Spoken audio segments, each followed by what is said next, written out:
Hi, everybody. This is Elenbaas from Nightlight Astrology. It's Monday, September 16th, and I'm sitting down with a few birth charts today to show you some of the techniques of Hellenistic astrology and to once again preview my upcoming course, Ancient Astrology for the Modern Mystic, which starts November 16th.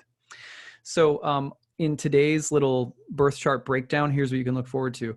First, I'm going to show you a couple of examples of planets in their fall, what they might indicate in a very simple manner, how they can be read and interpreted as well, and just a few kind of fun stories about how they show up. I'm also going to show you a horary chart about relationships and how certain issues around sign changes and dignities can also be read in a predictive manner. So the third chart that I'll show you is a horary about a relationship.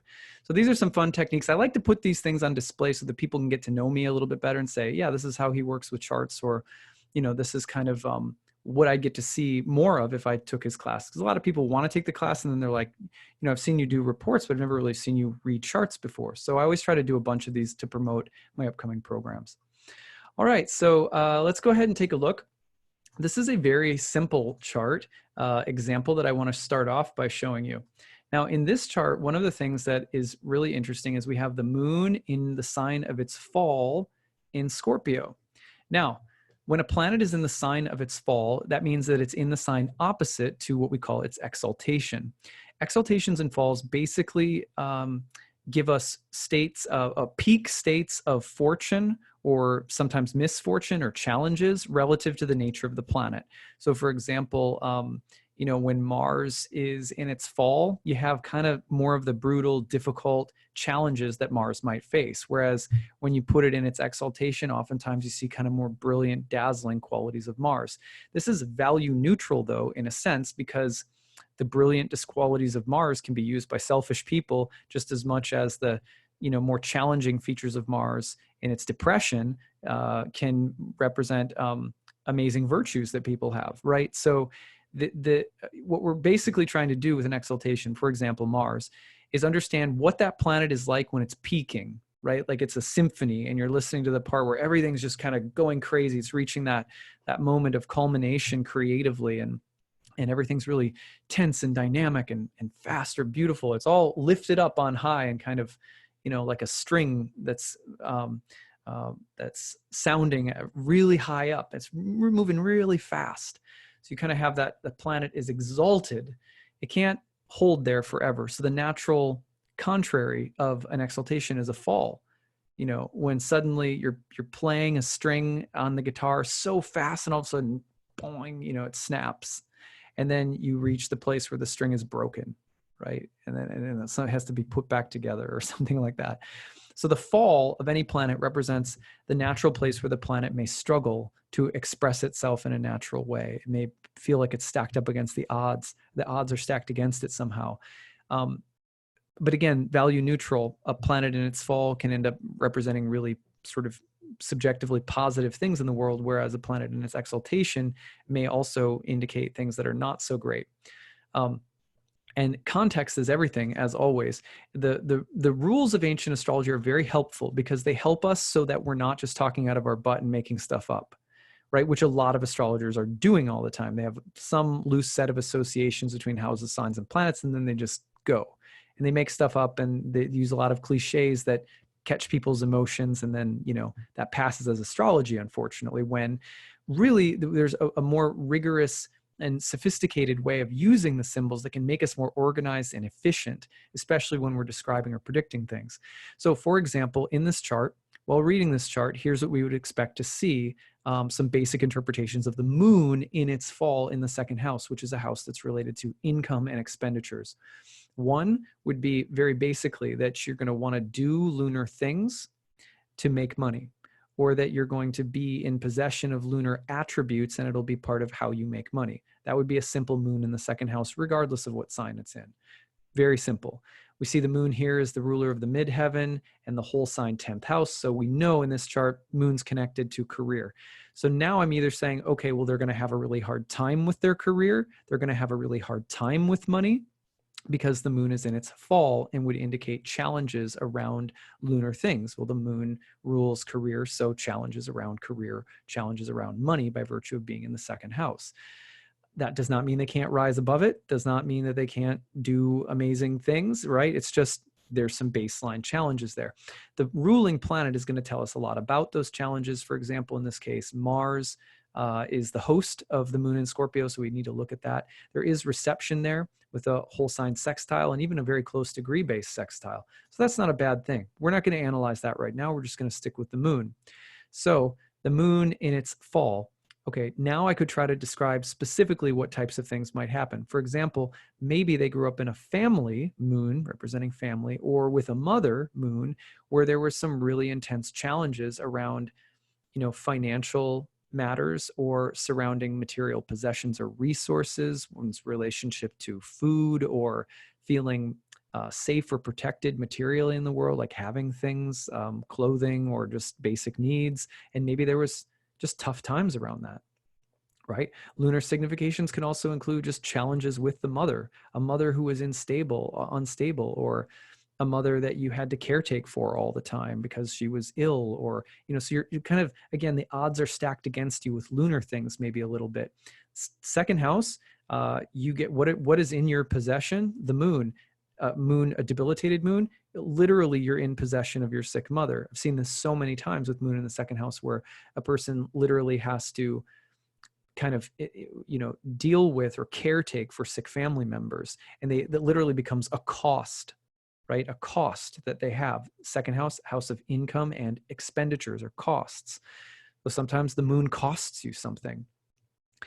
Interestingly enough, I was going through some of the other significations, that were possible in this reading. And one of the things that you can also see with the moon in the second house is maybe you make money doing something with lunar things that are greatly debilitated. For example, you work with mothers or women who are sick or dying.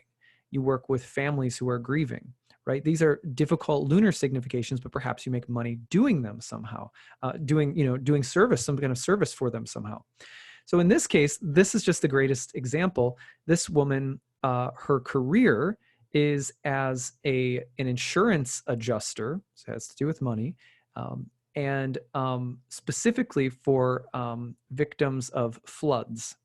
So this person literally goes in and helps families when they've lost their home to gather insurance quotes. So their specific expertise is with massive water damage or floods or flooding to homes, neighborhoods, cities, and they're an insurance adjuster. Now, they also did grow up with some of those hardships that I talked about with their family, but I'm not going to go into that, keep that part private. So this example, they said I could share with you. So I thought that was a pretty neat example and showing you how there's been some of those challenges and struggles that they've dealt with, but they also have a career that's described by helping people who have had massive damage to homes, literally with water, with moon and water sign too. Okay, so this is the second chart that I wanted to show you. And in this chart, we can see a planet in another planet in its fall. We have both the sun and the moon in this chart in its fall. It's a little elaborate, so I'm going to keep it simple. Just talk about the sun. I looked at this chart, I saw the sun in its fall in the 12th house, as well as Saturn in its own dignity in a daytime chart in the 4th house, which means pretty good Saturn, but it's still Saturn. It's the Lord of Karma, right? So Lord of time, karma kind of planet. So the sun is in its fall in the 12th house. What could that mean? Well, with the connection to also Saturn in the house of the father or the home of the parents and both lights in their fall, I knew right away probably both mom and dad have some issues going on because sun, father, moon, mother, both planets in their fall. Saturn in the house of parents and family. Okay, there's some difficulties there. But Saturn looks pretty decent considering, like Saturn's in its own sign, happy there in an angular house, strong in a daytime chart, insect, like, okay, and in a trine with the sun as well. But anyway, it gave me a feeling right away of like, okay, there's something going on here with family, father, mother too, with both planets in their fall. But I started with father and I just said, I wonder if dad isn't more of a, the type of person who has had some real intense life struggles, or you've had a lot of challenges relative to the relationship with your father. For example, sun in the 12th house, an absent father, sun in the 12th house, a sick or ailing or a addict father, or a father who has secrets, or a father who's disgraced somehow. These are all 12th house topics, as well as sun in its fall topics kind of combined. So when we look at that, right, and then we pair it up with this kind of traditional looking Saturn, you also may have, especially in Libra, right, this was just a kind of a polished looking sign sometimes for the sun to be in. And Saturn is actually the exaltation lord of Libra as well. So maybe a father who's also hidden some of his flaws well behind the, sort of appearance of success or discipline or traditional values or whatever.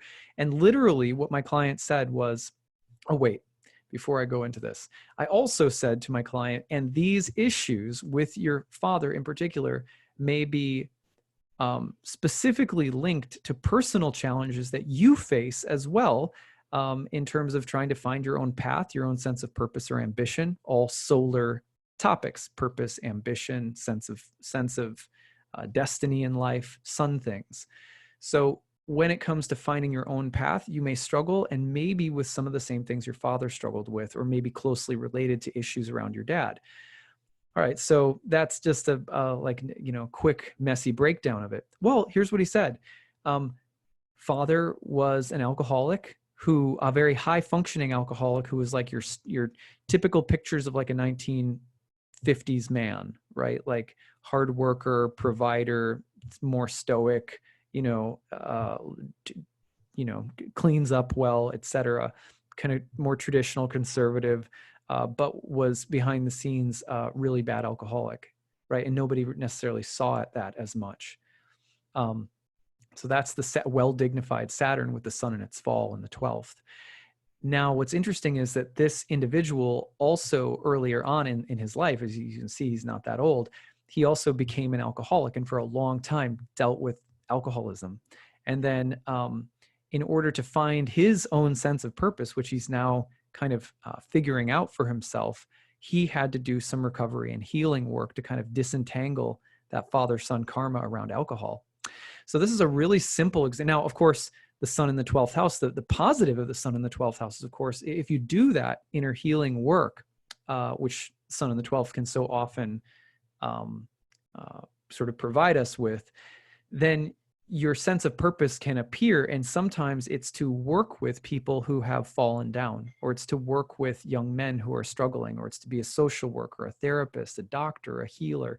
Those 12th house significations can come out of the 12th house with the sun in its fall there, if one is doing the work, right? And the 12th house sun, for many, many people, we will try to dress up the 12th house, right? And make it like this house of like healers and saints and mystics. And yeah, but not if you're first dealing with the baseline of the 12th, which is the tendency to lose control, to crash off course, to be self-destructive, to lose our way, to hide something that's kind of dark that you eventually have to deal with. Those 12th house things are a big part. They have to be there, even if there is a redemptive story about healing or working with people who are ill or something like that. So at any rate, this is another example of the sun in its fall in a chart reading that was really nice guy. Really enjoyed this reading with him, and got into a lot about his mom too, with the moon in Scorpio, as you might imagine. All right, so finally, where is this relationship heading? Now, this is an example of a chart where a dignity change is implied here. That's actually tells quite a story. This is why you have to pay such close attention to dignities. So this person is represented by Venus, the querent, asking the question. This was during the flow of a natal chart reading. They're represented by Venus, lover, 7th house ruler, represented by Mars. We're also going to give the moon to our querent, because the querent always gets the ascendant ruler plus the moon. Now, she's asking, where is this relationship heading? First of all, it's a secret relationship. How can we tell that it's a secret relationship? Because both planets are currently under the beams of the sun, interestingly enough. So one of the things, I did not guess that right away.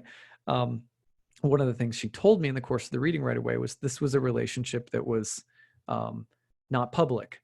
So I said, okay, well, that makes sense. Both of their planets are under the beams of the sun. They're both invisible. Now, the next thing that we can do with a horary is look at how the planets feel about one another by studying their dignity exchanges. This is something that the astrologer John Frawley really made famous. It's a unique way of looking at reception. I really have liked it and used it in my practice over time. At any rate, Venus is in Libra, which is the sign of Mars's detriment, where Mars is in Virgo, which is the sign of Venus's fall.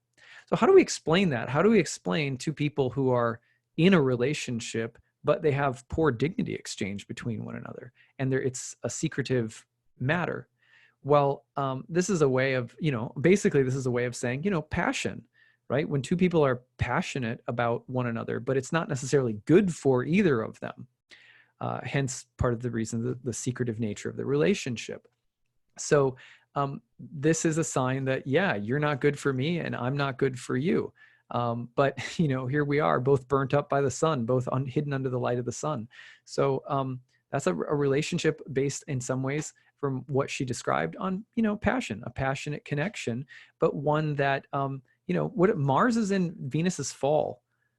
What does that mean, really? It means this person's really going to bring Venus down. And Venus is in the sign of Mars's detriment. Not really crazy about Mars, knows better, right? Now, what's going to happen? Oh, well, and first of all, this question is being asked right as Venus is at 0 degrees and 0 minutes of Libra, which means Venus has just left the sign of her fall and come back into her rulership. So the question is being asked from the standpoint of, I'm looking back on some intense connections that I've had with this person lately, and it's been secretive, and I'm wondering if I should go forward with it or not. Already, in other words, our client has retained some dignity.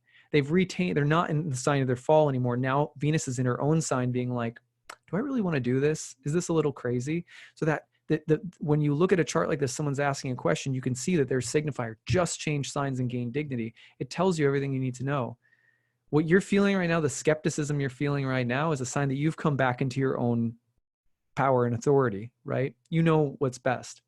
However, in this situation, we also have her co-signifier, the moon, which really represents her emotional body, her heart, so to speak, moving into Aries shortly, and an opposition with her own signifier, Venus. This is an indication that what's going to happen very soon. The moon is currently exalting Venus. So her heart in Venus in Pisces, moon in Pisces, exalts Venus. Yeah, I'm feeling like coming to my senses right now. And I'm really like, my heart is really like on it with my head, right? Uh-oh, but there's an opposition coming. And what happens right as that opposition perfects? The moon goes into Aries. What happens in Aries? The moon is now in Mars's power. Who is Mars? Uh-oh, it's dude, right? So that means she's now about to get into a battle between head and heart as heart starts to get back into Mars, right? So the warning here in this chart was, your head knows this isn't good right now. Your emotional body knows it's not good. It might be passionate, but it's not good for either of you. Maybe hence also some of the reasons that it might not be something you want to tell others about yet. At the same time, you know what's coming. Your heart's going to get hooked by him again, and you're going to be a battle between your head and heart again.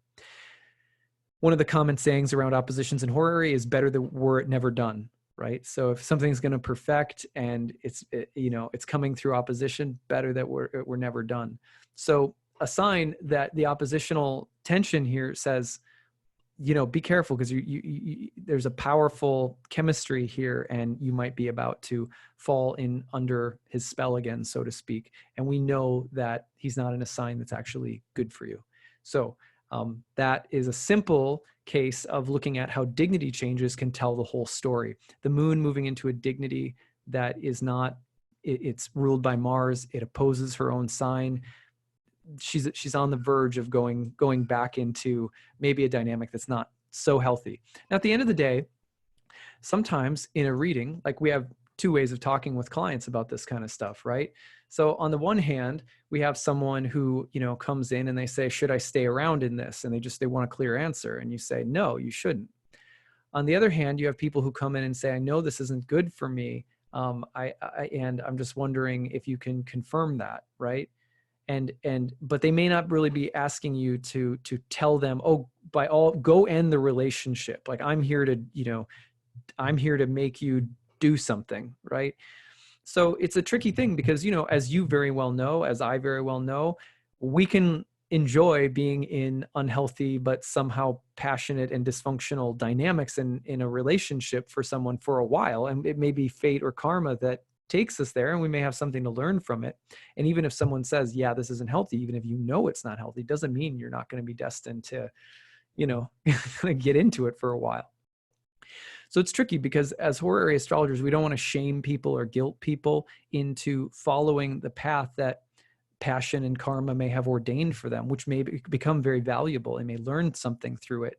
But we also don't want to make them think, if we can tell they're attached to it, or that they might still be they're gonna get into it anyway. We don't want to, you know, try to make them feel comfortable and okay with that, as if it won't eventually be problematic again, right? So in this reading, I think the main thing that I said with this client, who I have really nice rapport with, was I just said, you know, this is like passionate and kind of dysfunctional and crazy, and you're clear-headed about it now, and but you might, you know, you know, even if we said it's not a good thing, it might just need to run its course, you know, and if you know better and you can choose better, then do so. Otherwise, you know, it could get more complicated if you wait, but also, you know, maybe it just has to run its course if you can't naturally say no to it.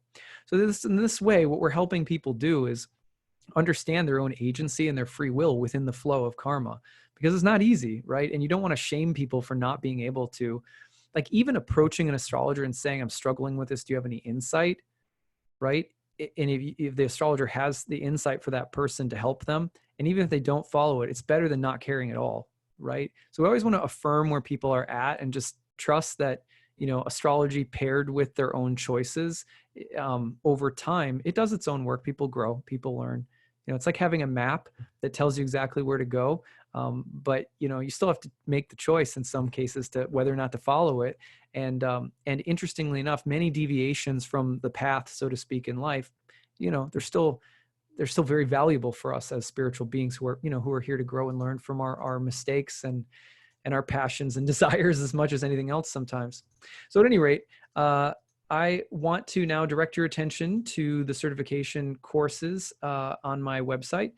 If you enjoyed this, if you enjoy learning about charts, and if you are interested in learning more about traditional, classical, ancient astrology, where do the dignities come from? How do you use them? What do sign changes mean? You know, how do you accurately predict and describe karma? How do you stay organized and efficient with your language? The ancient astrology is a way of starting with the basics in a way that they are not taught just about anywhere in modern astrology, because not a lot of people spend the time that it requires to really go back and learn the nuts and bolts of the basics. But when you do so, you actually become a much more efficient, organized, simple, straightforward, and accurate astrologer. And you can still be just as spiritual, psychologically rich. You can still, you know, be, it's not like it's just some dry thing. The ancient astrology is very poetic. One of the things that I try to do in my class is bring poetic and spiritual and philosophical depth into the study of ancient astrology. So if you're a brand new beginner, taking my class is awesome because you're starting from the very base. If you've been into astrology for a while, but you'd like to know more about classical astrology, and there's something maybe appealing to you about learning more of the language and techniques that you've seen me using, you're in a great place as well, because I promise you that even though this course covers things you've heard of before, like houses, planets, signs, aspects, if you've never studied ancient astrology, you will be just as much a beginner as anyone else in some ways. Your experience, of course, will help you, but yeah. So let me direct your attention to my website so you can see where to check it out. You go to nightlightastrology.com, go to the certification course tab, and you're going to see, when you scroll down, 1-year natal chart certification course, Ancient Astrology for the Modern Mystic. It is 30 classes over the course of a year. They're each 2 to 3 hours long. You can attend them live. I hold the webinar once weekly. These will be happening on Saturdays starting November 16th. They're 2 to 3 hours each, 30 on the year. We have 12 guest speakers who come in addition to those 30 lectures. All of it is available to you online in a class folder. You get to keep all the material for the year, so you can move at your own pace. Something comes up, you can always just, you know, keep the course and start it when you can, like if a move happens or a job change or something like that. There's a test at the end you can test out to get a certification from me if you'd like. Um, Also, there's a lot of bonus material. Every lesson has optional homework, reading, bonus videos, all sorts of stuff, some remedial content for people who are new. Um, also, there's a Facebook group where we discuss everything regularly, and you can email me throughout the year with questions of any kind. I give priority to answering questions from my students all year round. So that's the gist of it. There are a couple of different payment methods. There is an early bird rate of $12.99 if you pay in full before the start of the program. Otherwise, there's a full tuition with a 12-month payment plan that you can use as well if you need that help. If you are someone who really wants to take the program, but you're on a really fixed, tight budget, or you're a part-time student or a single parent or someone who needs help financially for any variety of reasons, I also do offer need-based tuition for people who are, in a pinch.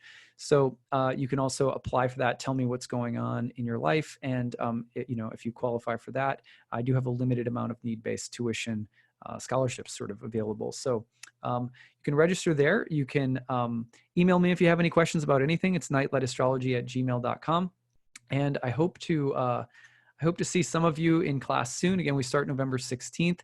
You have until November 1st to register using the early bird rate. Again, need-based tuition goes pretty quickly. So if you're thinking of doing that, you want to do that sooner than later if you need help with anything. So I hope that this was an interesting lesson. I hope you're having a good Monday, good start of the week, and I will see you again soon. Take care.